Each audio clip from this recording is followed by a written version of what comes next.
Productive Pastor 56, when the chaos monster comes to feed.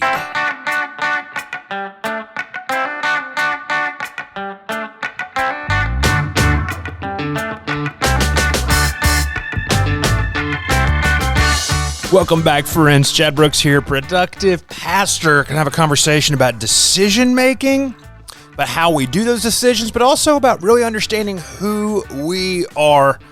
Episode's called When the Chaos Monster Comes to Feed. Got this idea listening to a great podcast I'm going to talk about later on. But before we jump into that, a handful of housekeeping notes. Today, release day is May 25th. Memorial Day weekend is coming up. And Memorial Day is the day I like to run sales with Productive Pastor teaching content. And so here's the thing. If you're getting this, listening to this now, the code will actually work. The code dies on Monday night at midnight. So it goes for several days, all through Memorial Day weekend, the holiday, but you can get 50% off the Becoming Productive course with the code, all caps, GIMME50. So GIMME50. Get 50% off the Becoming Productive course. Listen, this is a great value. This course is normally $50. You can get it for $25. It's worth so much more than $50. People tell me all the time, they're like, Chad, this course should be like the top of what you do, not this cheap of a price point. But hey, it's the season 1 workbook that's retooled and like 10 times better than it was as a workbook. And I promise when we release that would always be $50. And so the $50 workbook really is probably about $500 to $700 course, but you get it for $50 normally, $25 this weekend with the code GIMME50. And so that's the first piece of housekeeping content. The second thing is this. I'm crushing through a Trello course that we're going to release in June. It's going to be cool. We've talked about it for ages. You know, the time has come to set that loose. And so if you want to know about Trello, if you're a visual processor and thinker, you've always wanted to know, why is Chad's answer always Trello? This course is coming mid-June.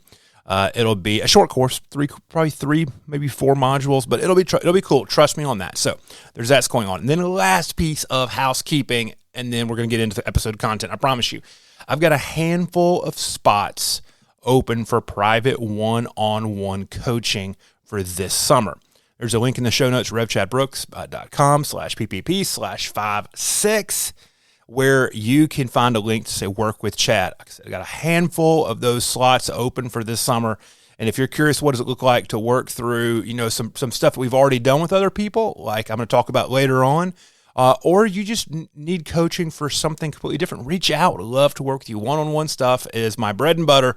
Love doing that. And we can talk about whatever we need to talk about, but hit up that link. You can schedule a free 30-minute exploratory call, and we can talk about what does it mean to work together. So, okay, housekeeping done. We've fed the monkeys, let's put it that way. So let's get into this content today. Episode 56, When the Chaos Monster Comes to Feed. And I was thinking about that this weekend. I was driving like crazy. I've probably put 1,000 miles on my vehicle in 6 days. And I was driving back, and I was listening to a podcast I'm going to talk about later on that's very much outside of the Productive Pastor wheelhouse. But realizing that it provides, and it was this jump off point into this idea of the decision making we do. It did a whole series on decisions a few months back. But really, what do we do when things get crazy? Now, we've talked a lot about what to do before that point, but like specifically when things get crazy, when the chaos monster comes to feed, how do we handle that? What do we do? What is a process through that where we can make ourselves resilient as pastors, but also make our staff and our leadership and our congregations resilient for when chaos comes to feed? And, this was a joke, I think. We never talked about this until, let's look at, Q2 of 2020, and we looked at just the massive decision-making matrix that has to happen, because that was absolute chaos. So how can we learn from that? How can we make ourselves more resilient for the next time it happens? Because it will. And there are baselines that we can set in times of normalcy that are going to drastically change that. And so what we're going to talk about today is just kind of getting ready for that. So 4 movements today about when the chaos monster comes to feed. And the first 2 are related. And it's this: who are you and what do you do? That's 1 and 2. I was watching Kindergarten Cop with my nephew last week. You know, the Arnold Schwarzenegger where he's the kindergarten cop and he plays that game with the kids like, who's your daddy and what does he do?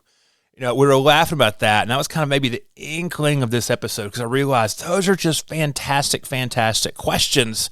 One of the things I do work through with folks in one-on-one coaching is this idea of creating a personal ministry core value set and going through several conversations on, who you are regardless of where you pastor.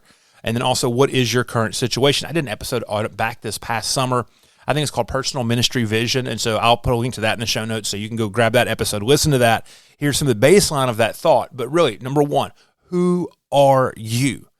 Now, this matters to you as a person, as a pastor, as to a leader, this just clear understanding of who you are, what you were called to, regardless of where you are. How have you chosen to operate through the world? And when you choose to, you understand those things, it then gives you decision points and filtering points just in quick reactivity modes. And I'll tell you, I've had a few situations the last few days that have made me evaluate, okay, I've made a decision on who I am and how I am moving through things. And so in the moment, in mid-conversation, I'm thinking through what my response is going to be in terms of what those decisions are. And then also getting some feedback over the last week on some of those pieces as well and realizing, hey, I might need to dig a little bit deeper into this one side of who I am, but how it is being expressed in this moment. This clear understanding of who you are is always important, but when the chaos monster shows up, it's extremely even more important. And you can do this as a church too. We talk about core values a lot of times as churches. You might see these, this sort of thing, but a lot of times, especially when they're extremely, extremely generic, you see them being, generic core values give you generic answers and generic responses. And so, thinking through, what are your leadership values? What are the values of your staff? What are the values of your church? It's all these same things. It's a declaratory statement about who you are. Okay, that's strong. Moves us into the second, thread in this conversation today. What do you do? And I think that one of the best ways to express this, I know it's in one of the custom reports I generate for folks in one-on-one coaching with the Clifton Strength Finders, and it's an I am being, I am doing. I am being, it references this idea of who you are, but then the second part is I am doing. And your doing is completely related to your being. I am being, I am doing. Because here's the thing, where we go sideways with chaos, we divert ourselves from our I am beings and our I am doings. And so this is the resilient work that establishes a better baseline in times of normalcy than when you get thrown off into chaos. Both of them are key in this idea of being responsive rather than reactive. This is a framework I talk about a lot on Productive Pastor. Ministry is a responsive job, not a reactive job, but we need to be proactive rather than reactive. And what I've realized is that this whole thing lives on a spectrum. If you draw out a line and you put 3 little stars on the line, there'll be pictures on social about my doodles about this. But like on one side of the line, the far left is you're reactive. When you're reactive, you are kind of, disregarding or ignoring or operating in complete unawareness, unconscious incompetence of your beings and your doings. When you're responsive, you're still letting the situation drive you, maybe in an unhealthy way, but you're trying to be honest towards your being, your doing. You're adapting your responses to your being and your doing. The last part of this, on the far right side of the line, if you draw this out, is you're being proactive. Your being and doing is strong here. Your being and doing is driving the way that you decide to move through this situation.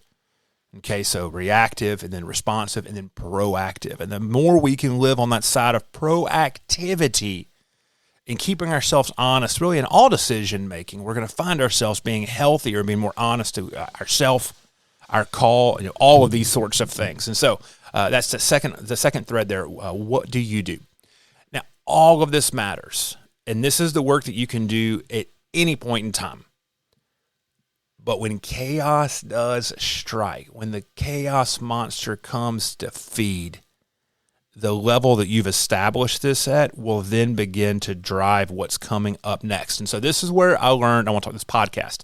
So my current fascination is Brazilian Jiu-Jitsu. You might know that already. And I'm the kind of person, I have a mildly addictive personality. When I get into something, I really get into it.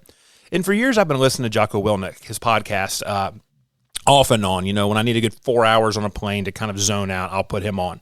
But he's also a Brazilian Jiu-Jitsu black belt, co-owner of Origin USA, a Jiu-Jitsu gi company, all this. So I've kind of gotten more into Jocko. But I was listening to, and I'm also learning there's something about this military style of leadership that I think is actually calming. And the more I learned about it, the more I realized this is actually really, really, really healthy. At least for some of the situations that I'm kind of doing forensic work on, some of the leadership decisions that I would do differently if I had to make them again.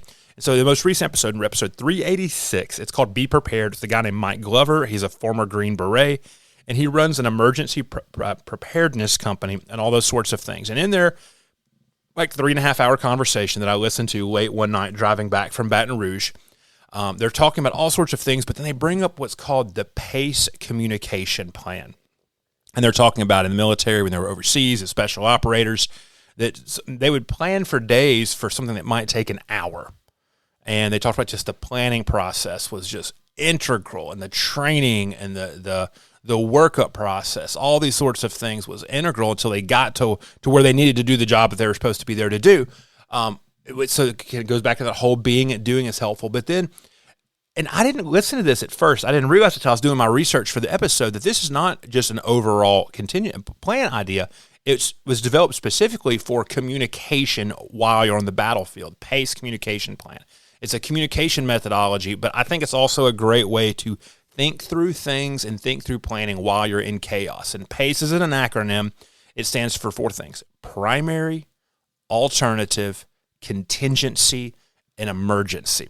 Develop for communication. Have a primary form of communication, and then have an alternate form of communication, then have a contingency for when those two fail, and then finally have a known emergency communication plan. And all these things being spelled out before you went on the mission, but then also be thinking through this as you're on the mission and as decisions go through. Mike Glover said in an episode that life moves at the speed of war. And so this is a combat methodology, but I realized, man, this is a great way to center ourselves when we are in the middle of chaos and to begin thinking through our plan and what we're going to do because of this. Being and doing will absolutely inform the primary, alternative, contingency, emergency. It's all of the planning, it's all the workup you do before the situation arises. But more and more and more, as I think back about decisions made in times of chaos, in times where you're in reactive mode, think back to that, the earlier sequence there: reactive, responsive, proactive. So many times when we are in a reactive mode and things get wild, we move from primary automatically to emergency, and we don't realize there is a sequence in between those things. There is a spectrum of chaos and a spectrum to our decision making. And thinking about primary decisions are very, very proactive. They're made deeply into being and doing. But as we filter down through other decisions, and I'm just thinking back to when we had a staff member get exposed to COVID positivity. This is like week 3 of being reopened for worship. We had a staff member be around someone who tested positive on a Saturday night and then be with them on Thursday and Friday. And we absolutely freaked out. I started calling the board members, all the things. We moved from primary to emergency almost immediately. Whereas instead, and one of the things we learned after that was, okay, this is going to happen again. Let's develop a decision matrix for when a staff person gets exposed versus if a staff person tests positive.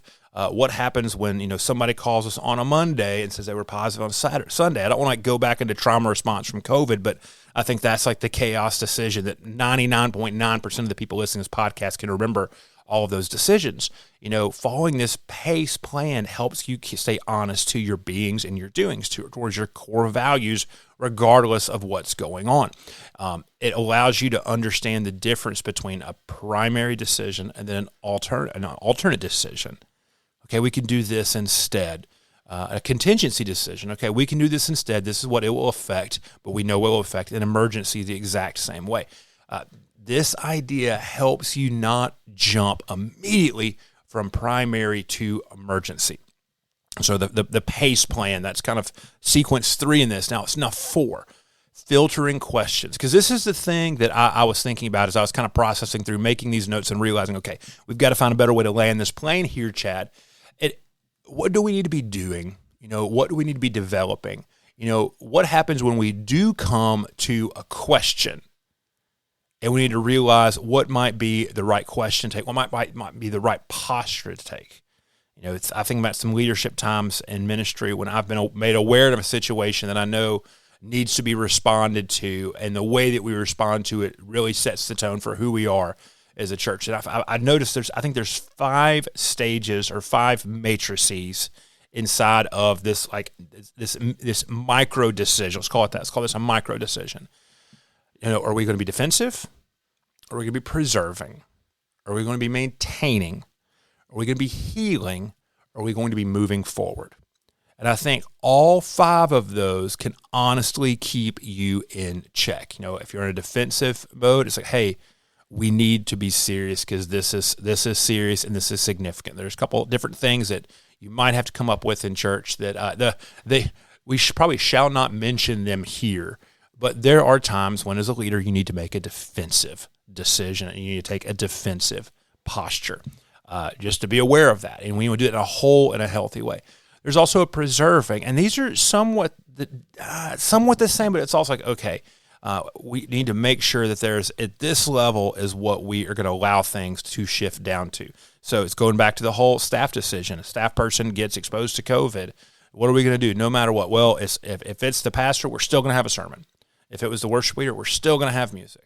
If it's the person who is live streaming and we can't run our multi-camera setup, okay, that's cool. We're throwing up a cell phone and we're going straight to Facebook Live there. This is our bottom line baseline. We will not go lower than this. There's maintaining. Maintaining is also closely related to preserving. These first 3 are kind of in this line. Maintaining is saying, hey, you know what? We would rather have the 3 camera set up than the Facebook on the phone held up. And so we're just going to fire the system up, and we're going to let one of our middle schoolers just change the camera angles, but we're not going to worry about lower thirds this week.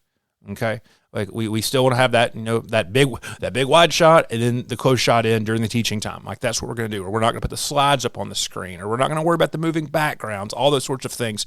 But we're going to maintain a level of what people are used to and expected to. I think all these also is what's longer lasting, like a defensive decision. Defensive postures should probably not last very long at all. It's probably one decision point, and that decision point should be able to put you into a preserving space. And a preserving option cannot be lasting long either. That might have a week-long timeline. Maintaining, you could potentially make a maintaining decision that is a static 1 month long decision. That's possible there. And so these the less serious maybe these are, the longer lasting the decision can make. You think about when you say we need to be healing. Okay, so if we're making postures or making decisions that are keeping us focused on healing, then we need to be asking a handful of set questions. We need to be moving things forward, all this sort of stuff. And that goes into the last one is, hey, we need to make a decision that allows us to move forward. Okay, that's a timeline. And what's so funny is I think what a move forward decision is actually like a super long chain of more micro decisions. But okay, we're going to move forward. Oh, we're going to do this. Is this moving forward? Yes. You're halfway through a bunch of complicated conversations. Going something. Hey, does that decision help us move forward? Maybe not. Maybe not. Okay, then we're not going to make it. See, all of these is part of that decision making matrix that we talked about several episodes back on that series. Is, you use filters to help you make those decisions so you don't have decision fatigue. But what also is interesting about these filtering questions, the defensive, preserving, maintaining, healing, moving forward, you can also flip this around as well. If you're in one of those places where you're kind of forensically looking back at the past and you're saying, I kind of feel like this decision was a decision that was a crux point. One of the things I've learned from Jocko Willink on through his podcast and his company Echelon Front is these things called staff rides that comes out of the military, and they do it now where you can go to Gettysburg, a handful of places like that, and you walk through and you go through a battlefield forensically. Okay, right, if at this point in time this decision was made, okay, what did the leaders have? What parts of knowledge did the leaders have? What did they know? What did they not know? And they look through the lens of everything from this angle to better learn what happens the next time a similar decision needs to be made. And so I think if if you're trying to process through a tough situation, I know in coaching, what a lot of us have done over the last few years is there's a handful of situations or decisions we kind of come back to, and we process through those and work through those. I think you can apply that methodology as well. I'm going back to a couple of decisions I made in the past. It's like, okay, hey, in what space was I in when I made this decision? Was this a defensive decision? Was this a preserving decision? Was this a maintaining decision, a healing decision, or a moving forward decision? And so those are just some of the ways we can think through the decisions that we make when we are in times of chaos. I hope all this has been helpful. This is more of like a stream of thought episode, some things I've been thinking about over the last couple of days. I'll be honest with you, some of this episode started off on Post-it notes I scribbled down while I was driving at 9:30 at night in the dark. Things I shouldn't, recommend. I pulled over into a gas station boudin restaurant to make one of these outlines. But I feel like all this is so important as we just want to move our ministries, move our lives, move our churches, through this world and reach people. We're living in a chaotic world, and there's a piece of me that thinks that one of the evangelism points the church has is providing a peaceful state of being. And when I work with churches and work with leaders and think through things, realizing, wow, okay, in order for us to be peaceful, for us to be proactive in living in this world, we might need to go back and look at our decisions and see where we've not done that well, but also then develop a posture of just being even keeled. I love in the Psalms, there's the language of a spacious place, that it's a firm foundation, all the things, all the adjectives that we can apply to this that come from Scripture. This is a living witness to the communities around us, but we have to learn how to do this first. And so, hope this episode 56 has been helpful when the Chaos Monster comes to feed. Don't forget about the 50% off sale and Becoming Productive this weekend. Code GIVEME50. I'm going to have links all over the internets with the coupon code applied already. But grab that fantastic resource and join and begin your productivity journey, creating your own personal productive plan. Chad Brooks, I'll be back in the next episode. Got a fun little series coming up that I can't wait to share with you. But until then, I will see you on the internet, my friends.